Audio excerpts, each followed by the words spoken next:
Hey, everybody, and welcome to another episode of the Financial Advocate Podcast. My name is Ryan Stark, and I am an LPL financial advisor. Thanks so much for joining us again.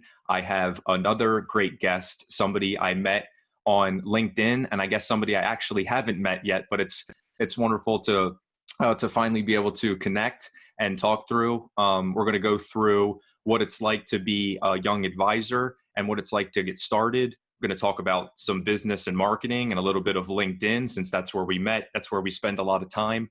I think both of us have similar but different styles in a certain way. So I think we'll have a really good bounce back in terms of getting into the details and stuff. So Sid, thanks so much for being here. And I want to give you a chance to kind of introduce yourself and tell your story. So thanks again. And why don't you tell us, how you got started in finance?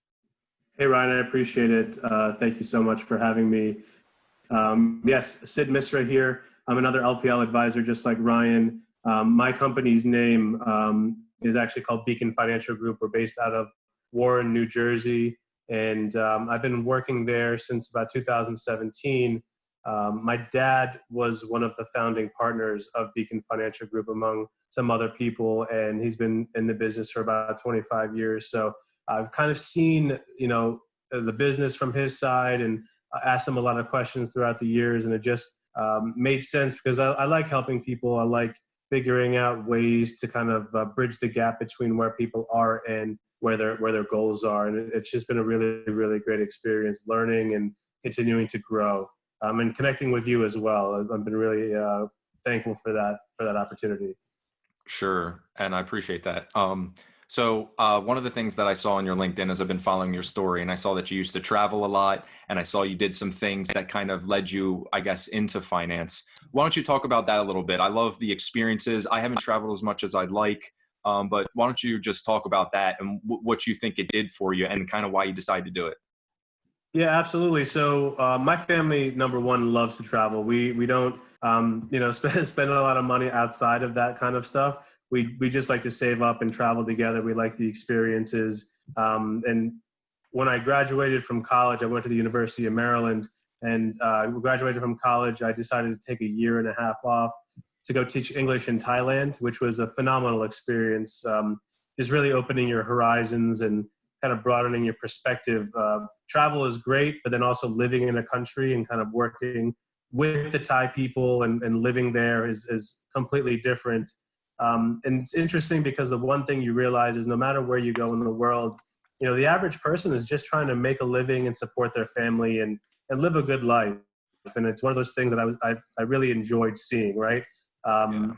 People just wanted that kind of security to take care of their families, to educate their kids, to do those things. And doesn't matter where you are in the world. I mean, we're not that different in that regard. So it was a really, really great experience. And it kind of always it still stuck with me. But that one thing about like, we're all really the same has always stuck with me. And, I came back, I worked at a consulting job. And then after that, I did financial sales for a variable annuity company.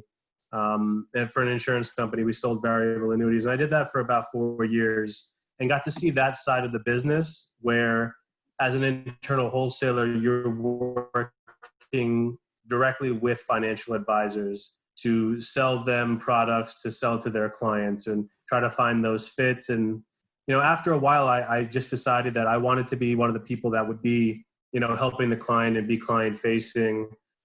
And just be the person that would sit down with a client and understand what their needs are and try to go find the best fit for them, find the best product, whether it was, a variable annuity or something else. But I really liked that. And I thought it was a great experience. So I decided to leave that job.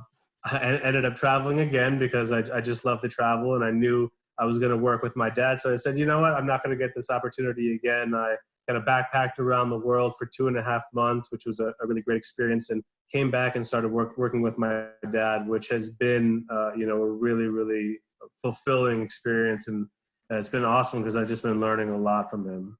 I bet. I can't imagine. Well, I can't imagine. What's been the nicest thing is I've been working with another CFP who's been working for 25 years. So enabled to be able to lean on somebody with experience so that I don't learn lessons by hurting people financially has been Right. one of the things that have made me feel most comfortable. And I suggest anybody young, at least attached to somebody who you can count on to bounce ideas off of, or at least, if you're calling your broker dealer, getting a couple answers, but really having that mentor with you to make you feel confident moving forward and say those things was a big deal for me, at least, as I'm sure it was for you, especially having your dad. Yeah, absolutely. And it's not just my dad too. Our company Beacon, and again, we're LPL advisors. The term, I guess, in the industry is DBA, right? You're Right, right, doing right. business Doing as. business ads, So right. Beacon Financial Group is our group in Warren, New Jersey. We have some offices elsewhere as well, but it's pretty cool because, it's a very collaborative office. I go in there, I can learn from other advisors. And it's one of those places where I don't know if you're familiar with the term, I'm sure you are. It's a silo practice where everyone has their own clients and their own book of business. So you're not directly working with everyone else, but it's a nice place to collaborate, right? Right. And if someone has maybe had experience in a certain situation, you can go lean on them for help or some guidance. And hey, how do I navigate this? Or how have you dealt with this in the past? I think the collaboration aspect has been really good. Yeah. Not to backtrack too far, but one of the things that interests me was what got you into wholesaling, I guess, when your dad was already a financial advisor. I guess why not go that route first? Sure, sure. That's a really great question. So the funny thing is, I got the job because of the wholesaler who worked with my dad in the New Jersey area. He asked my dad, "Hey, what's Sid doing right now?" I was looking for work at the time. I was unemployed.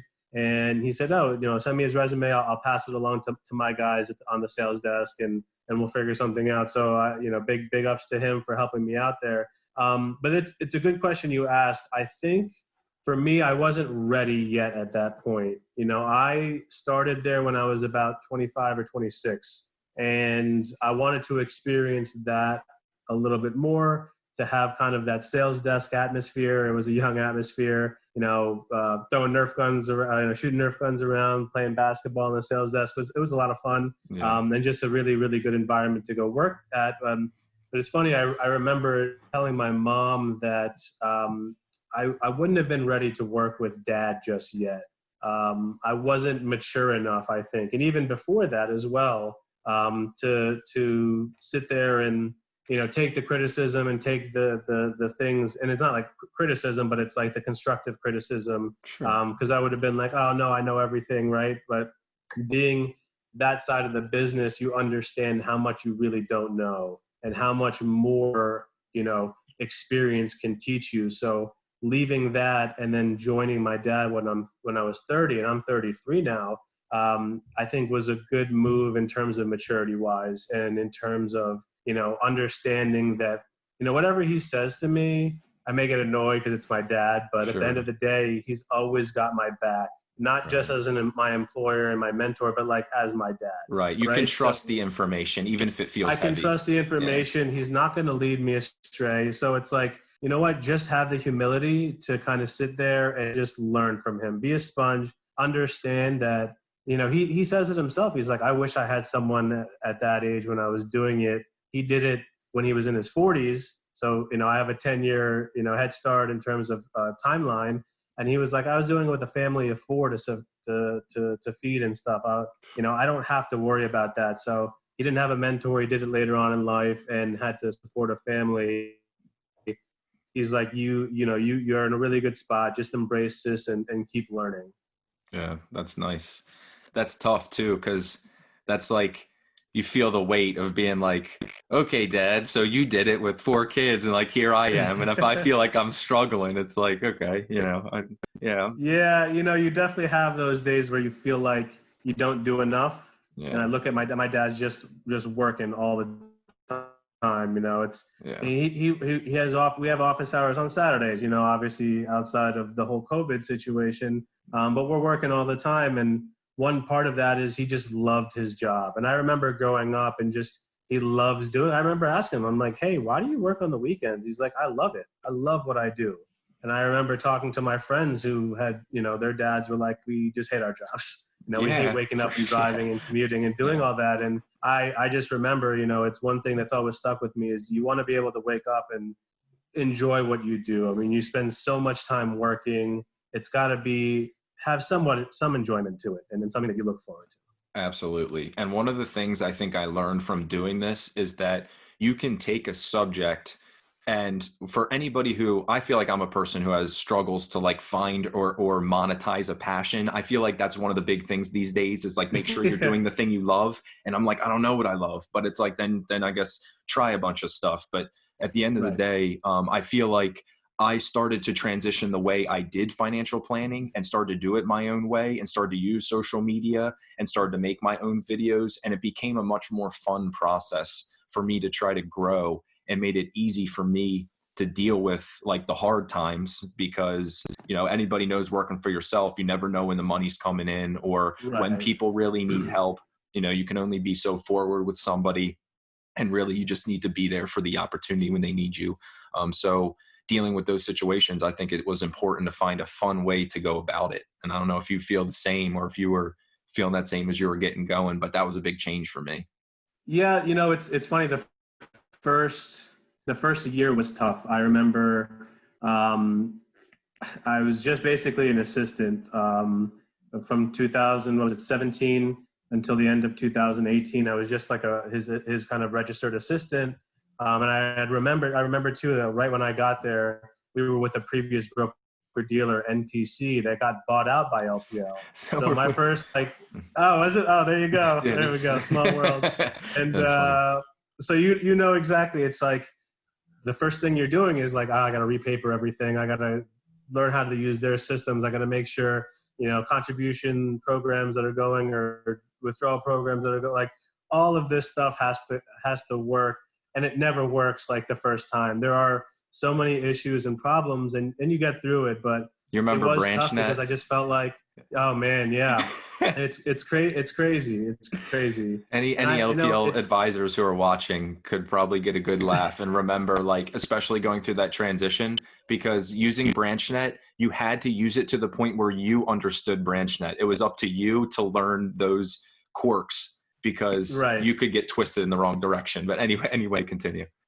Yeah, and it was tough because that first year I'm like, I'm supposed to be a financial advisor or working towards this, and I just feel like I'm doing like office work to get things going. But you know what? At the end of the day, it was just part of the process for Yeah. the entire office, right? For everyone to move his book of business over to help everyone else. And then last year, I started as an actual advisor at the beginning of 2019. So this is my second full year, and it's always tough to try to find business, right? You're trying to grow your book of business. It does get bananas. It does get like you get down on yourself sometimes if things don't go well. But I think, to your point, LinkedIn and the social aspect of it has been a big help to that, because I feel like it's a creative outlet in a way where I Yes. can educate people and reach people, and it's fun, right? I can find fun ways of talking about different things. I mean, you can go online right now and Google and search for IRAs and Roth IRAs versus traditional and all that. But what I find interesting is how can I make it in a way that someone else understands it? How do I communicate it in my voice for people to actually get it? And I've really, really enjoyed that process. And that's part of the reason why I really enjoy waking up in the morning is getting on LinkedIn, seeing what you're posting, what can I post, what value can I bring to other people. And then obviously I'm doing the work stuff. There's a lot of paperwork. There's a lot of that monotony, but it's a nice way to break up that day. Definitely. I agree. That especially when I can think of the other way a lot of people, and myself included, may be scrolling through email or something like that. And just of course you always get the ones that are important, but I think way too much time is spent on those tedious tasks. And I felt like, Right. this is actually a fun thing that I do feel like I'm growing. When I take time on a post, if I do it right, it can go out to a couple thousand people. And I can't think of anything more powerful than that when it's free. I agree. And I just, it's when you think about the old way of doing that, I don't know. I mean, I don't know how advisors used to do it. I guess it was the cold calling. Maybe you sponsor a sports team or something, the local little league, which I would still love to do. I think that's cool, and Yeah, yeah. get your DBA on a shirt or something. But how do you get your point across that you're a subject matter expert in a certain field, or how do you build that brand where people realize, like, hey, this guy knows what he's talking about? Man, the internet has really changed the game, For and it sure. really, LinkedIn is the one place I think is being slept on by a lot of people, but more and more people are starting to realize it's a legitimate place to go to build your professional brand, to show people what you're talking about. Right, for sure. It's nice to be able to kind of wake up in the morning and step into a networking event like every day, in a sense. That's a great way to put it. Yes. Yeah. And I always try to tell people, or at least I always feel, is that when you're talking to somebody in terms of what makes you different or what makes you special is the thing that I think makes people stand out on social media. I think one of the biggest things is we always feel like it's flooded and there's too many people there. But I could write about Roth IRAs and you could write about a Roth IRA and it'd be two completely different posts. And people would have a slightly different feeling at the end, even if they learn the same information. And I think that's why everybody shouldn't worry about overlapping as much and kind of do it your own way, because then it doesn't get so monotonous. And I think you stand out at the same time. Yeah, absolutely. I did a video on this about, old recipes that maybe your mom or your grandma used to make, right? You try to kind of replicate that. It never tastes the same. And because they are like the secret sauce, is the way they know how to make it, the ingredients that they know are fresh and better than the other ones. And just like you said, you could post something about Roth IRAs. I could as well. There's a 1,300 character limit per post. How much can I really be giving that's going to encompass everything, right? There's Right. no way, Right. right? So I can give my perspective on it. You can give something completely different and still add value. And I think that's just one of the biggest things about LinkedIn is, just putting your voice out there and adding your own value is so worth it. So in your office in Beacon, do you feel like you're pushing the social media to help everybody, or is that something they told you you should be doing, or do you feel like you're adding value there in that aspect? Like how do you guys all view the use of social media and marketing in that way? Sure. So the thing is, I'm the youngest by far. Everyone is much more established. They've been around for a lot longer. So in terms of that stuff, it's just been on me. We had an old website that we took off the beginning of this year, I think around February, and we brought a new website on. That was, part of my idea was to kind of make a new website, make it a lot fresher, secure, able to capture information, something that you would want people to funnel back to, because the old one wasn't doing that. And part of the LinkedIn strategy, at least it's for my brand. I still represent Beacon, but I'm posting for my own brand, obviously, as well. I don't think anybody else is really posting in that regard.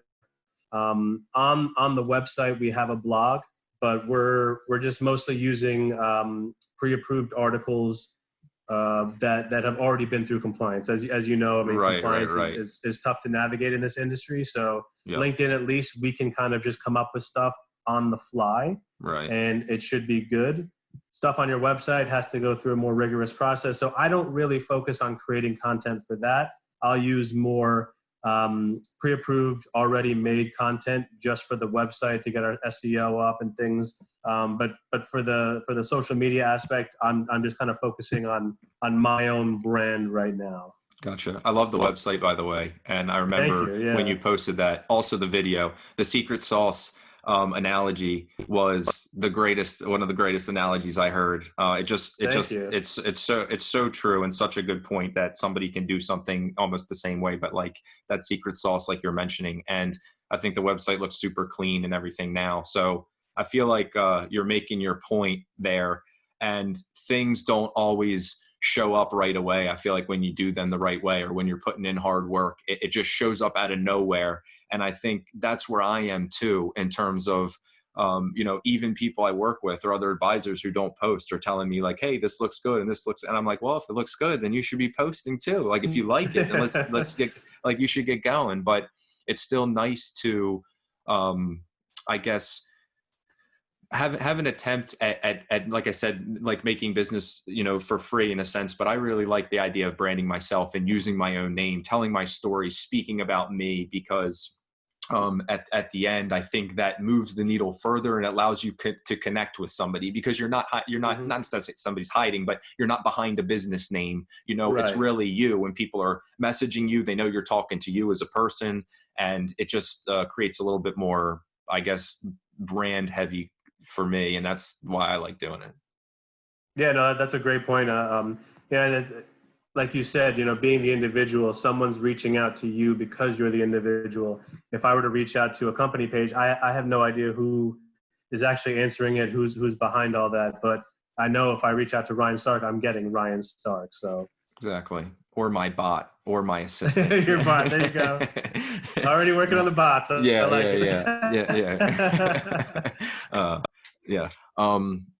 So in terms of, I guess, posting, we were just talking about this a little bit earlier. I actually just Mhm. posted this today. You were saying you post about once a day and Yeah, you kind of take a break whenever you need to. I kind of sure. mapped it to make myself really just hold myself accountable to post every day. I don't think everybody has to do that.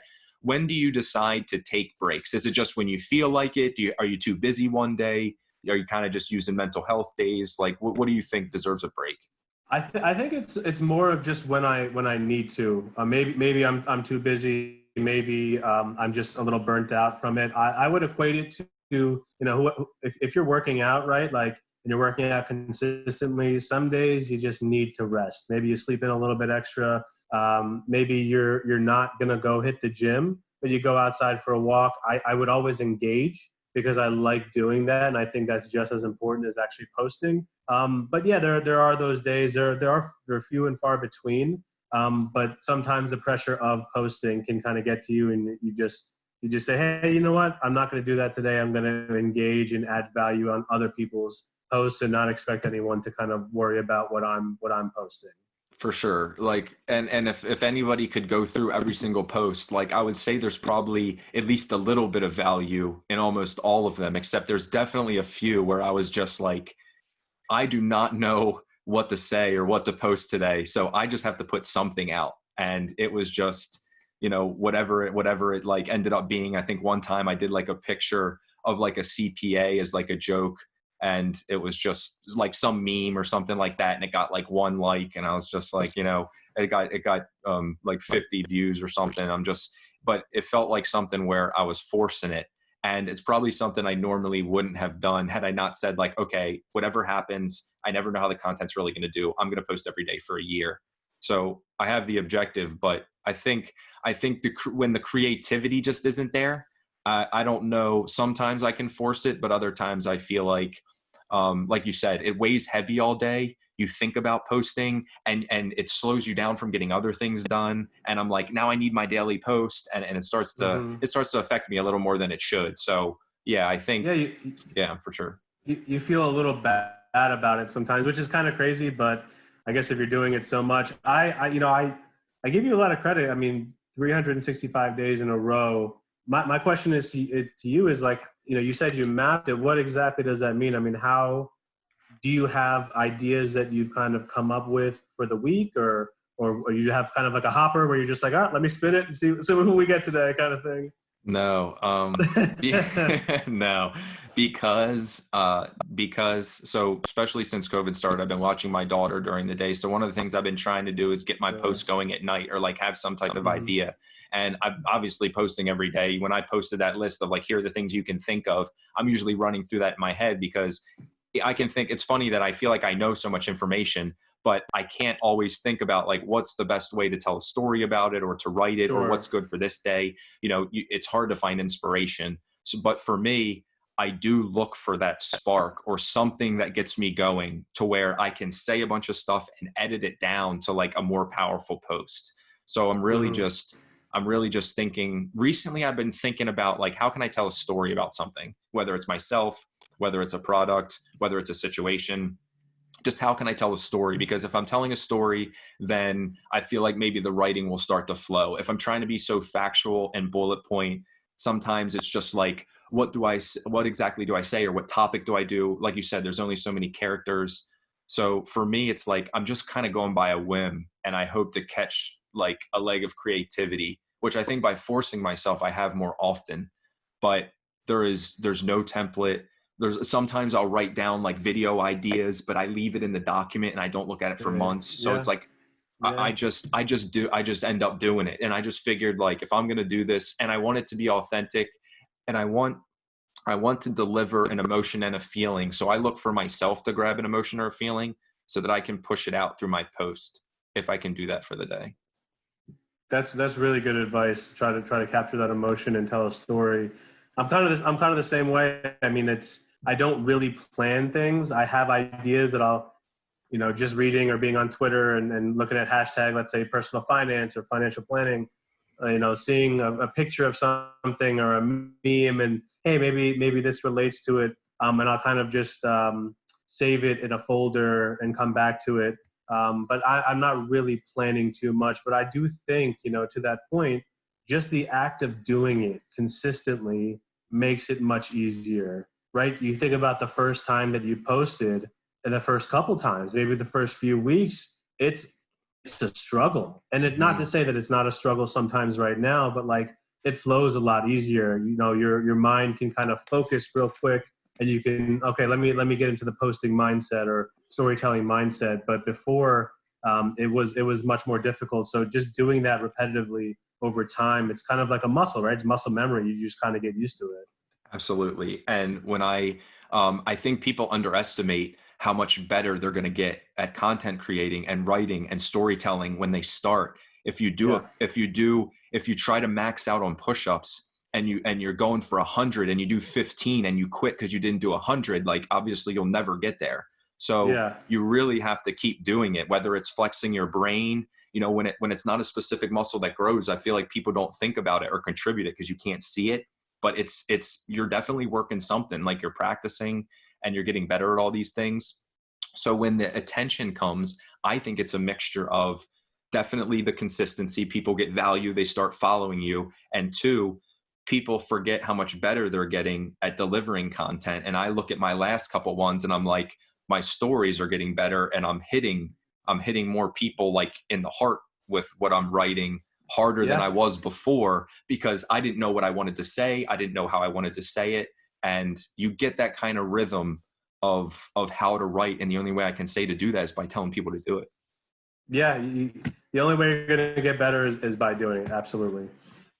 Yeah. I mean, how do you feel in terms of your progression? Like, has it just been, do you reach out to anybody? Is there any marketers that you like or specific things you talk to or anything that you use? Or has it just been kind of the seat of your pants kind of thing where you're just like, I'm going to try a video. This is a video I've seen I like. I'm going to do it like that. Yeah. I mean, when I first started, I would just share. I would kind of, and you see these on LinkedIn as well. Your post would just be a share of an article with nothing written on there. Yeah. Or maybe you write something real quick and it's like, okay, you're not really adding any value. And over time, you kind of evolve. You start looking at what other people are doing. That is getting more views, is getting more traction, and being more successful. And it kind of evolves like that. You talk to people. I connected with Christine Tay, who you know as well, and she's given me a lot of help. She's also pushed me to do video because she's done a bunch of videos, and she's like, hey, Sid, you She's should do going this. hard So on video right now. yeah, Yeah. yeah. So she's always kind of in my ear, like, Sid, you need to do it. So Christine, if you're watching this, thank you so much for the push, because sometimes you just need a push. Yeah. And then you watch people and kind of emulate them, right?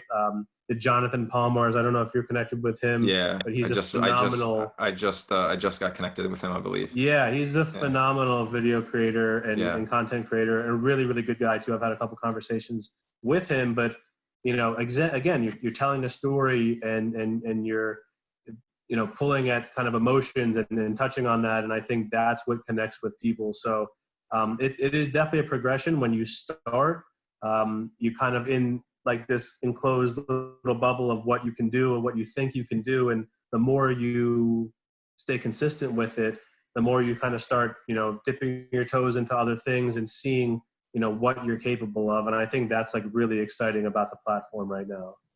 Absolutely, 100%. And I think that platforms always change, and it's important to make the strongest content and really spend time pushing value through, because at the end of the day, I really think that's what shines. I think that personalities do shine through. I think it's good to mix it up in terms of doing like videos and pictures and talking and things Hmm. like that. But as long as you're focusing on the value, it also gives you the creativity of what to post, because rather than thinking about what should I say, you're thinking like, what does somebody want to hear? And that Right. opens you up a little bit to, I think, a wider array of information and stuff that you can share. Absolutely. Yeah, I 100% agree with that. Yep. Yeah. I really appreciate, like, I think this has been really great going back and forth. It's something that I feel like I'd like to do again. I'd like to do this after maybe another couple months where we can kind of update on our progression, see if anything has changed or anything we're doing differently, and just some other chats about business. But I really appreciate your time that you took to sit here and do this and talk back and forth. And I've been communicating with you all the time. And just to give just to give everybody a little bit of background about Sid, about how we met, which I should have said at the beginning, was Sid was actually the very first person that I messaged on LinkedIn when I wanted to know how to get better. So the first thing I saw was your authentic content and your consistency. And I started to see your numbers grow up. And I was thinking, what are you doing that I could be doing better? And I was looking for a secret, or I was looking for something special. And I remember you telling me, like, be consistent, provide value, think of the other person. And it was like, duh, it's something, of course, you should always be doing. But an amazing reminder and something I never forgot and led with. So I always really appreciate you giving me that advice, because it's not to say I didn't reach out to other people. You were just nice enough to reach out and answer my question and help and network. And that's what I like to do for people. And that's why I love LinkedIn, because it helped me meet people like yourself. I appreciate that. I was happy to help. I get other people like you messaging me about that, and it's great to see that you took the advice to heart. Like you said, you knew it intuitively. I think people kind of sometimes, is there a hack? Is there something? And to go back to your example of doing push-ups, right? If I want to do 100 push-ups, I have to do push-ups. There's no hack to that. I can talk about technique and all that, and maybe how you break up the sets, but like I have to end up doing the work every single day. Yep. Otherwise, I'm not going to be able to do that. And I want to add just an important point too, which I think helps both of our successes. A lot of people look at it as posting content, which is absolutely great and a big part, and it's important. Just as important is engaging with other people, because again, LinkedIn is a network of other people. You're at a networking event, so you wouldn't go to a networking event and kind of hand things out and not expect to talk to anyone, and kind of just be in your own corner and be selective with who you talk to. You want to go out there and engage with people, and actually provide value on their posts and comments. And what I tell some people is, if you're not comfortable yet with posting, which I think you should be, and that's another topic you can always talk about. The first thing that you can always do is comment on somebody else's post. Go to your connections, search for a hashtag, and comment on people's posts. And someone writes something about an IRA, for example. Hey, I have an IRA. I really enjoyed it. I didn't know this about that. Right? Like you're adding value. It isn't the typical agreed or well said kind of post. It's actually a thought out comment that they think about. They hopefully respond to, and then when you start posting yourself, they're going to be more open to re-engaging with you and reciprocating as well. And that's really how you grow the platform. It's not just one-sided. It's got to be the back and forth. 100%. I completely agree. And I think that's like the best piece of advice that I'll leave on, so people can resonate with that and really think about, because it is important to engage. And I always like to post and go back to that. It's really about people. It's two computers, but there's a person behind the computer. There's phones, or there's a person behind your phone. So it's always getting back to an individual. It's a person with problems. It's a person with failures and successes, just like yourself. So I think it's really important to be a good person, just like you're saying, and engage back and forth, and it helps grow the network. And you'll meet a few friends along the way. So one of the things I hope to do after all this is to meet you. I'll come up sometime. I'll make the trip, Absolutely. and I'm looking and forward then to it. yeah, absolutely, and we'll see each other then. So thank you so much again, Sid, for being here, and I really appreciate your time. I appreciate it, man. Thank you so much. I'm glad we connected. It seems like so long ago, but I don't even think it was that long ago. But just getting to know you on LinkedIn and just more about you, it's been a fantastic ride so far. So best of luck to you, man. Thank you so much.